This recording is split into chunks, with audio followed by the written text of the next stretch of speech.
So a few weeks ago, I uploaded a Pokemon challenge video and I played Pokemon Emerald for it.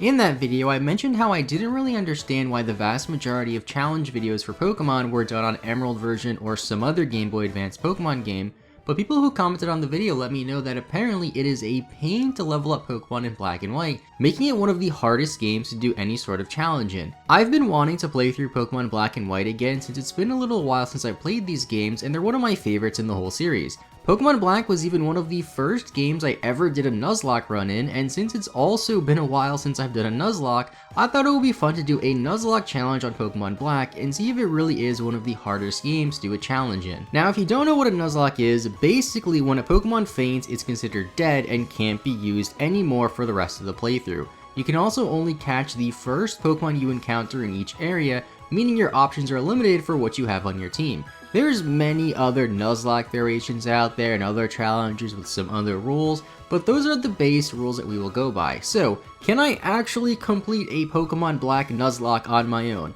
I am the greatest Pokemon player in the world, don't fact check that or watch the Emerald video where I lost to like every single gym leader, so I think I have a decent chance of doing this. Starting off, I pick my character and name myself C, then meet Bianca and Charon. Here we have to pick our starter, and I have to say, the Generation 5 starters as a whole are some of my favorite starters in the entire Pokemon series. First we have Tepig, the fire type which eventually turns into Emboar, a strong fire and fighting type Pokemon, and it also happens that Emboar is my favorite shiny Pokemon. This would be a good choice if I want a good offensive Pokemon. Then there's Snivy, the starter Pokemon I first picked when I first played through Black and White for the first time, so there's some nostalgia with Snivy for me. I don't think it's as good as Emboar exactly, but it's still a pretty decent Pokemon all around. Then there's the water type Pokemon Oshawott as the third starter option, which is arguably the worst of the three to pick. I would say it is the worst of the three personally, since water types are abundant in most Pokemon games, and when it evolves to Samurott, it isn't stronger than Emboar. The choice of my starter here was actually pretty simple since I'm doing a Nuzlocke run and want the strongest possible option. I picked Oshawott, of course. Now, I know what you might be thinking. You just said that Oshawott is the worst of the three, so why would you pick it for a challenge run? Well, the answer is quite simple, really. Oshawott may be the weakest of the three, but that doesn't mean that we can't use it to its full potential. Choosing Oshawott will instill a false sense of confidence into our foes, making them think that we are weak when we definitely are not. To quote Sun Tzu, the ancient Chinese general and author of The Art of War, all warfare is based on deception. We can take advantage of these deception tactics with our Oshawott and just look at it, man, it's so cute. I end up hammering away at a few rival battles and eventually get the opportunity to nickname my Oshawott, so I name it Narwhali. I always give that nickname to Oshawott and I just think it's pretty cool. Next I head into the grass and get the chance to catch our first Pokemon for this Nuzlocke. I end up finding a Lillipup and catching it as my first encounter, so I named it Amaterasu. At this point I decided to train up my team a little bit, and I see what people meant when they said that grinding is a pain in this game. You barely get any experience if you're a higher level than some of the other Pokemon you're training on, making it take so long no matter how hard you hammer away. Now in Akumala Town, we meet up with the local cult, Team Plasma, then get into the next route where I can catch another Pokemon, so I called a Patrat and named it Paul. There's also a few trainer fights which I dispatch rather quickly and get some better experience from, then a surprise rival battle from Bianca which I didn't expect. Her leading with only a level 6 Lillipup against my Oshawott that's barely damaged might seem like this isn't a problem at all, but that's where you're wrong. You see, when an important trainer like a rival sends out a Pokemon that you also have, you must also send out that same Pokemon and have what I like to call an honor battle. I don't make the rules, well technically I do I guess, but we have to show Bianca that my Lillipup has more honor than hers. To quote the great Sun Tzu again, a delicacy of honor, which is sensitive to shame. Which I'm not exactly sure what it means, but it has the word honor in it, and I like to do honor battles in my playthrough, so I guess it just fits. Amaterasu the Lillipup ends up winning the honor battle of course, then Narwhali takes care of her Tepig since I can easily type trumpet with my water type moves.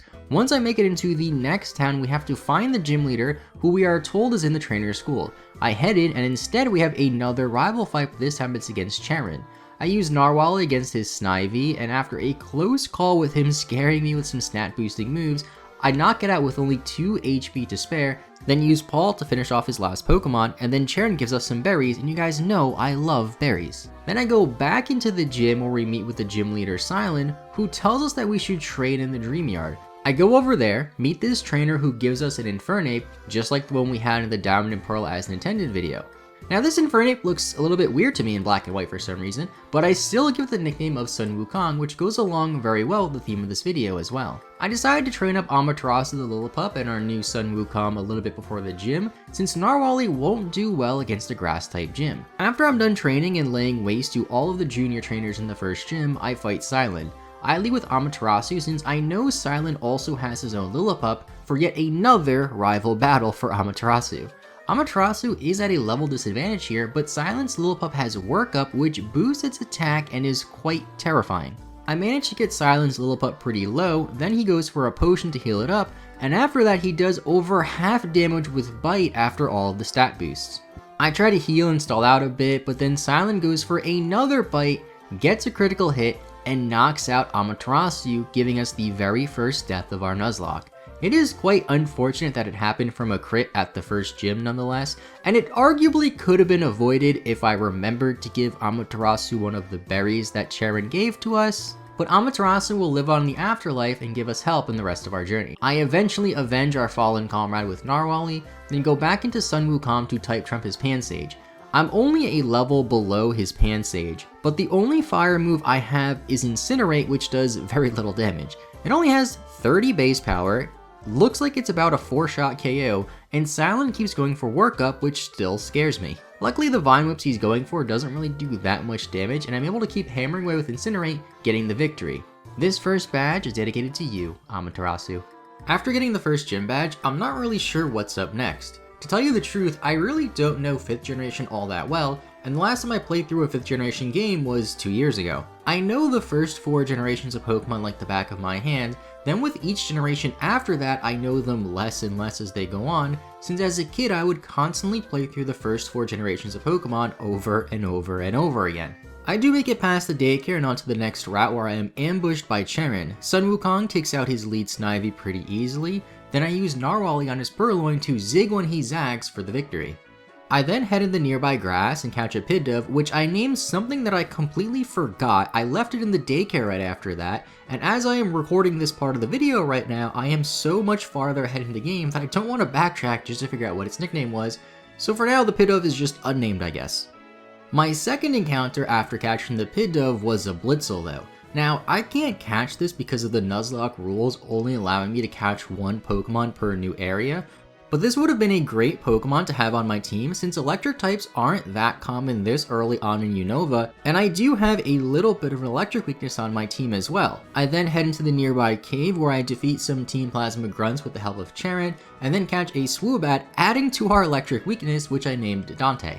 I can now head south into the next town, but on the way we have to fight some trainers like this guy, School Kid Al. Now I'm sure when you first clicked on this video and saw that I was doing a Nuzlocke, you probably thought of a few trainers you would expect to give me some trouble and knock out my Pokemon, like maybe one of the later on gym leaders, or perhaps even one of the end fights or Team Plasma fights, but no. School Kid Al, out of all trainers, crits my Sun Wukong with his Blitzel and knocks it out. This upset me quite a lot since I actually spent some time grinding up Sun Wukong, so he should have been a decent enough level for this fight, and now my team is even more weak to electric types after this. Blitzel is now my sworn enemy after dodging us for the encounter and then doing this. I am then forced to grind up my team a little bit more, meet Charon who gives us some more berries. Charon must know me so well giving me all these berries, and then get ready to head into the second gym fight against Lenora. As I head into the gym, I get ambushed by N, and I start to realize that this game really likes to ambush you with battles. Luckily, my newly evolved Duat is a higher level, so I get through him rather quickly. Then by the time I finish the gym puzzle, Narwhali is already level 20. I get through Lenora pretty quickly because she only has 2 Pokemon, giving us the second gym badge from here. After the gym fight, we have to do something with Team Plasma again in Pinwheel Forest or something, and I catch a Temple on the way and name it Water because I could not think of a single nickname for this thing. This, again, doesn't help with our electric weakness in the short term, however when it evolves it does gain the ground typing, which would help us a lot. It's important that our team follows some sort of strategy of having different types that can cover each other nicely, which hopefully we can get more of in the future, even though we have little control over what our team is due to the Nuzlocke rules, and we have to make sure we have a tactical approach to each fight we get into. As Sun Tzu once said, strategy without tactics is the slowest route to victory. Tactics without strategy is the noise before defeat, meaning we need strategy and tactics combined in order to win this game. I also ran into this Audino in the Pinwheel Forest since I noticed some shaky grass, and it's now our second highest level Pokemon on the team, and I named it Bugsnax since I couldn't think of a name for it as well, so I let Twitter decide what name it should be, and the first person responded with Bugsnax. Now I have to chase around Team Plasma for a little bit, go through the Pinwheel Forest, and in the process level up my team a little bit. This brings us into Castelia City, the biggest city in the Unova region. I try and head into the gym but meet my rival at the door instead, who says he just beat the gym leader, and then right after him the gym leader, Berg, comes through saying that we have to do something with Team Plasma again. I eventually find Team Plasma and their grandpas or something come out of nowhere, and now we can finally challenge Berg, the bug-type gym leader. I decide to head north to Route 4 before this though to see if I can train there a little bit and get a new encounter, and I get lucky and find a Darumaka which I caught and named Son Goku. Since the next gym is the Bug Gym, Son Goku and Dante the Swoobat should be pretty good here. I head in, end up using Son Goku for most of the battle, then switch to Narwhali on Berg's Dwebble since it's a part rock-type Pokemon that can type trump my fire-type Son Goku. This gym fight goes a lot better than the last gym fight against Lenora, with the only time I even took damage being from Berg's Levany hitting my Darumaka with a Leaf Blade. As I head out of the gym, Bianca calls us and tells us to meet her on Route 4, which is also the route we have to go to that leads to the next town. She wants to have a battle, so I dispatch her very quickly since my team is starting to get pretty strong and diverse now, and then I am ambushed by a Charon rival fight 2 seconds later, which was a bit harder than the Bianca fight, but I did manage to get out of both pretty easily, even though I did have to risk an honor battle in the Charon fight. This leads us into Nimbasa City where we meet Professor Juniper again and some Team Plasma grunts for about the third time in 20 minutes. Now I never really realized this in Black and White, but there's a lot more instances where you encounter Team Plasma in this game than I remember. I wouldn't say it's a bad thing per se, just something that I forgot about. I decide to head to the route west of Nimbasa and catch a Liepard which I named Catboy, which we might have to use for the upcoming electric type gym. I meet N at the Ferris wheel then where we have to fight him, and this Sigilyph starts to give me trouble. It went for Tailwind to make it faster, then does over half damage to Son Goku, so I'm forced to switch. I have nothing that I can risk taking 2 shots from this thing, so I have to sacrifice Bugsnax in order to preserve my other Pokemon to take out Sigilyph after the Tailwind teeters away. It is a bit unfortunate, but I probably wasn't going to use Bugsnax anyway.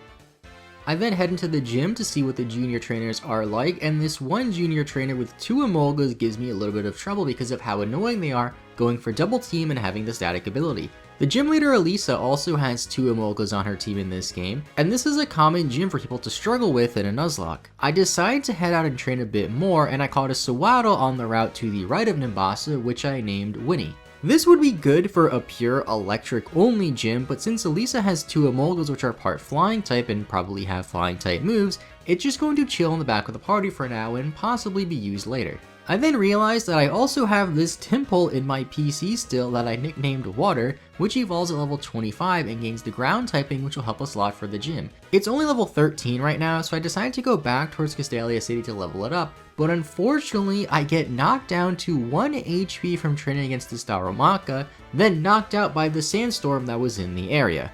This means that we have to try another approach for this gym, which is starting to make me nervous because I feel like we're definitely going to struggle with this.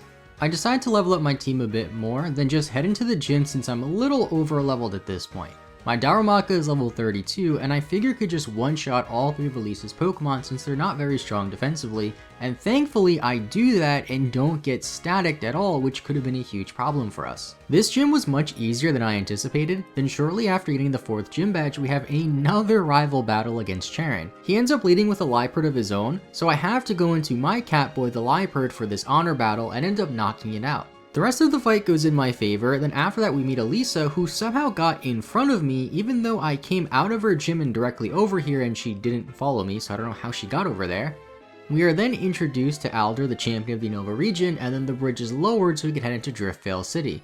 We have a long bridge to cross here, and I always like these scenic areas in Unova like this bridge. Once I make it over there, I meet the gym leader, Clay, who tells us we have to clear out Team Plasma from the town. On my way to find Team Plasma, I also run into a Vanillite which I caught and named Scoops. At this point, my team is pretty much just Narwhali and Son Goku in every single fight with the occasional appearance of Catboy, so adding a new type does help us. I then head into the cold storage, find Team Plasma hiding in one of the freezers, and defeat them, which allows us to challenge the 5th gym. Clay is a ground type gym leader, so I'm going to have to rely on Narwhali a lot here. Clay doesn't even put up a fight when I head into his gym, however, and I end up beating him without even taking any damage with Narwhali. The greatest victory is that which requires no battle, as Sun Tzu once said, and this battle was anything but a battle because it was very one-sided. I'm still being very cautious with all of these battles though, since although we are doing pretty well in this run, and made it much farther than I actually thought we would, we could all have this crumble down on us at any moment. As I exit the gym and into the next route, Bianca meets us for another rival fight, but I dispatch her so quickly there isn't really much else to talk about there. On that route I end up catching a fungus though and I named it Peach. This might make its way onto our team over the Sawada, which I did level up slightly, but both of them won't be very good against the next gym leader Skyla since she has flying type Pokemon.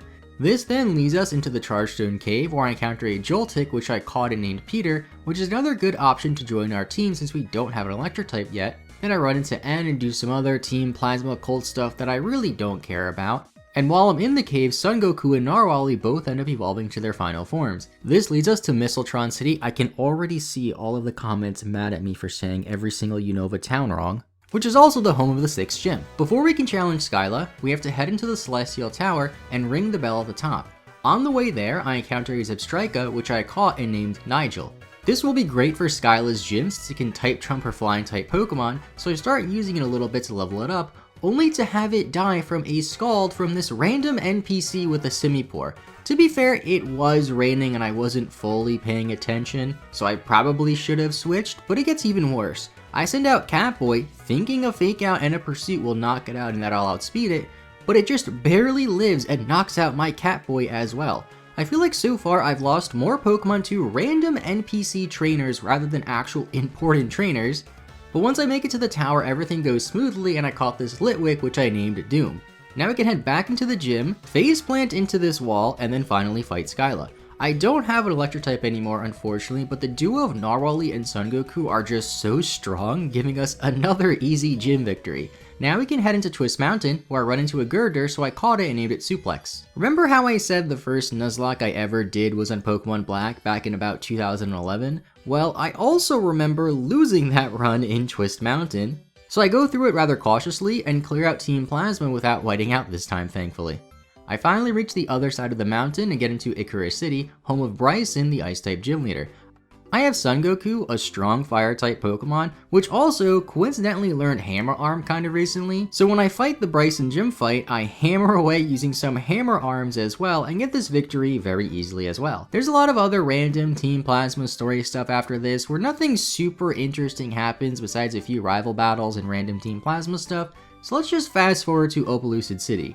This is where we can get the 8th and final gym badge against the Dragon-type trainer Drayden. I'm still pretty much only using Samurott and Darmanitan at this point, both of which are types that Dragon Pokemon resist, but I say screw it and go in anyway since all of the gym battles have been a lot easier than I anticipated so far. This gym was definitely the closest gym fight so far, as Jardigon has a Rough Skin ability which hurt my Pokemon every time I attack it with a physical move, and he also has Dragon Tail which forced my Pokemon to switch out. I had to sacrifice Peach in the process unfortunately, which I wasn't going to really use anyway.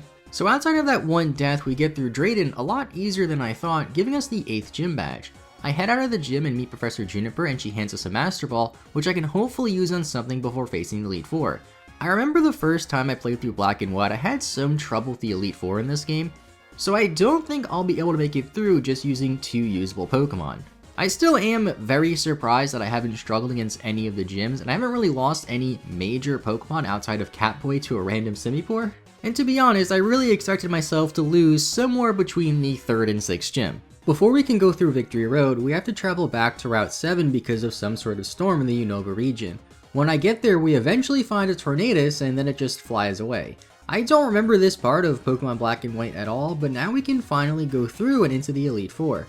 I stuck up on Repels and get through Victory Road rather quickly, but on the way I caught a Bulldor and named it Dwayne. We can't evolve it unfortunately because it only evolves through trading, but it's worth leveling up for using against the Elite Four members. When I make it to the other side, I look at my PC to see some other Pokemon to fill out our team. There aren't too many options, but I decided to bring Suplex the Girder and this random Volibee I forgot I caught and didn't even nickname because I didn't think I would use it, to pair up with our newly caught Dwayne, as well as our existing Narwhali and Son Goku. I grind them all up, but accidentally kill Suplex while grinding, meaning I only have 4 Pokemon headed into the Elite Four, as well as 2 other Pokemon I'm using just for death fodder. Since I didn't want to grind up Pokemon that were around level 20 all the way up to 50, since grinding in this game is quite tedious. I get my team of Bulldor, Volibee, Samurott, and Darmanitan all to about 50, stock up on full restores, then head into the Elite Four. I decided to battle Caitlyn first and choose a Psychic Trainer, and I thought that Volibee would be pretty good here since it's a Dark type, but I accidentally go through the wrong door into Marshall's room, who is a Fighting type trainer. I figure that Volibee will still be good here since it is a Flying type as well, but Marshall's Pokemon have Rock moves which do way too much damage to me that I'm forced to switch out. I use Narwhali earlier than I would have liked to take out a few of his Pokemon, then when it gets low I switch into Son Goku. Marshall then sends out a Conkeldurr, so I use Flare Blitz on it thinking it would be an easy one-shot KO, but Conkeldurr barely survives and then knocks out Son Goku with a Stone Edge. This forces me to use Narwhali for the rest of the fight. Losing my second best Pokemon this early on in the Elite Four run really stings, but Narwhali is still really strong, and if I preserve its attacks a little bit, it might be enough to carry us to the champion, especially since I have a couple of Ethers in my backpack. This is still a problem for us, no doubt, but as Sun Tzu once said, victory comes from finding opportunities in problems. Now for the second Elite Four battle, I decide to fight Caitlyn and I lead with Volibee. She leads with her Reuniclus, which I figure will be an easy battle for us since I have Dark Pulse, but her Reuniclus goes for Thunder, lands, and one-shots my Volibee. This is starting to look horrendous for us, so I go into Narwhali and just hope I can one-shot it, which I do. I hammer away at her Gothitelle with Surfs and Slashes to preserve Razor Shell PP as much as I can, since it's my strongest move, and then when she sends out her Musharna, I go into Dwayne thinking I can take a hit pretty easily. Musharna ends up knocking me into my Sturdy with just one Psychic, so I'm forced to go into Paul the Patrat, which I only brought as death fodder so I can heal Narwhali, and the funny thing is the Reuniclus went for Shadow Ball, buying us another turn since Paul was immune. I eventually take the Reuniclus out, then go back into Dwayne on Sigilyph, thinking that if I use a full restore I can heal it and knock it out with a Stone Edge. It goes for a Psychic and hits me into my Sturdy again, so I just switched to Dante to sacrifice it so I can go into Narwhali for the free switch, since unfortunately Dwayne can't take this thing out on its own. I use a full restore on Narwhali, but then I get hit by a Psychic which ends up being a critical hit and lowers my special defense, nearly killing me. At this point my only real chance is to go for Razor Shell and hope it knocks out the Sigilyph, but unfortunately it doesn't. Narwhali ends up falling here, and all that's left now is Dwayne on 1 HP. I tried to stall out as much as I can using full restore since I bought so many, thinking maybe eventually the Sigilyph will struggle, but eventually I run out and get knocked out by Sigilyph. Even Sigilyph's Air Slashes did so much damage to me, that's how ridiculous it is. I didn't know that Bulldor was this frail. I honestly expected to be a bit more defensive, but I guess I was wrong.